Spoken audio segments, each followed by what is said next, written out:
Bonjour tout le monde. Donc, aujourd'hui, on va parler de cette loi, la conservation de la masse. Donc, on a déjà parlé de la loi de conservation d'énergie, ce qui dit que l'énergie ne peut pas être créée ou détruite, ça va juste changer d'état ou de type d'énergie. Dans cette loi ici, la loi de conservation de masse, on va dire que si on commence avec quelque chose, on doit finir avec le même montant de la chose. So, si on commence avec du cuivre, on doit finir avec le même montant de cuivre. On ne peut pas créer plus de cuivre et on ne peut pas disparaître du cuivre. On n'est pas des magiciens, on est des scientistes. Donc, dans cette leçon, on va voir comment est-ce que les scientistes, les chimistes vont actuellement parler et utiliser ces choses ici. So, c'est ce qu'on commence avec, on doit finir aussi avec. Donc, j'ai essayé de faire un leçon avec pommes et oranges, juste pour donner une image de ceci. So, si je prends deux oranges et une pomme, à la fin de la journée, je dois avoir deux pommes et deux oranges, or whatever I just said. Um, so, il y a une vidéo ici que j'ai donné un lien à dans notre Google Classroom, mais effectivement, on doit être capable de dire s'il y a un calcium ici, on a trois ici. Mais on ne peut pas créer plus de calcium sur cette côté, donc on doit faire quelque chose sur cette côté pour avoir une balance entre cette côté et cette côté. Ce qu'on va faire, c'est actuellement faire la multiplication un petit peu. So, on a des paquets chez nous avec les lignes devant chacun de ces choses, les molécules. Et la raison pour ceci, c'est parce qu'on peut écrire des nombres sur ces lignes. So, si je compte ici les calciums et les calciums, j'en ai trois. Donc, dans le film, l'homme parle de comment est-ce qu'on peut balancer les équations pour montrer faire le même nombre ici, sur cette côté, que sur cette côté. La manière qu'on va faire ceci, c'est actuellement assez simple. On va juste regarder le numéro ici qui a référence à combien de calcium est-ce qu'il y a. De là, on va juste multiplier l'autre côté par le même numéro. Now, quand on va balancer des composés, on va commencer avec les métals en premier. OK? So, métal en premier. Ensuite, on va faire tous les métals dans les formules. So, on commence avec calcium, on fait sodium après. Après ceci, on va toujours balancer les non-métals deuxième. OK? Les non-métals deuxième. Troisièmement, on va toujours faire hydrogène et puis oxygène à la fin. La seule exception à ceci, c'est si tu as un élément qui est seul. Si tu as quelque chose qui est seul, tu vas le laisser à la fin parce que c'est super facile de multiplier une chose par le nombre de choses que tu as besoin.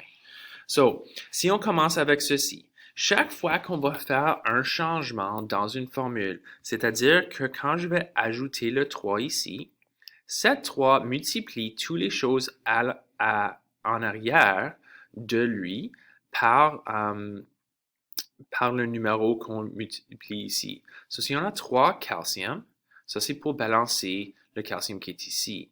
Mais si on a 3 calcium, ça va changer 3 fois de brome. So, ça, on va avoir 6 bromes. So, ici, on va trouver brome, qui est ici, et on va écrire 6. Parce qu'il y a seulement une brome ici. So, on doit avoir 6. Donc, les deux côtés, 2 fois 3, c'est 6. On doit avoir 6 sur cette côté. Maintenant, on a fait un changement. Et donc, on doit voir quel changement, quel effet est-ce que cet changement va avoir. On a maintenant 6 sodium. So, je dois aller regarder ici. J'en ai 3. 3 sodium sur ce côté. Donc, je dois multiplier par 2, parce que 2 fois 3, c'est 6. Et la dernière chose, je dois regarder quel effet est-ce que cette 2 a dans notre système. 2 fois 1, ici, ça va faire 2 fois 1, c'est 2. J'ai déjà 2 ici. Donc, je pense qu'on a fini. On va revérifier toutes les réponses. On a 3 calcium ici, 3 calcium ici. On a 6 bromes, j'ai 6 bromes. J'ai 6 sodium, j'ai 6 sodium. Et phosphore, j'en ai 2. Ici, j'en ai 2. Tada! Fini. So, l'ordre comme que j'ai dit, right? On va commencer avec les métaux. Non-métaux deuxième, hydrogène troisième, oxygène quatrième. Et si on a des composés qui tout seuls, on va le laisser à la fin aussi.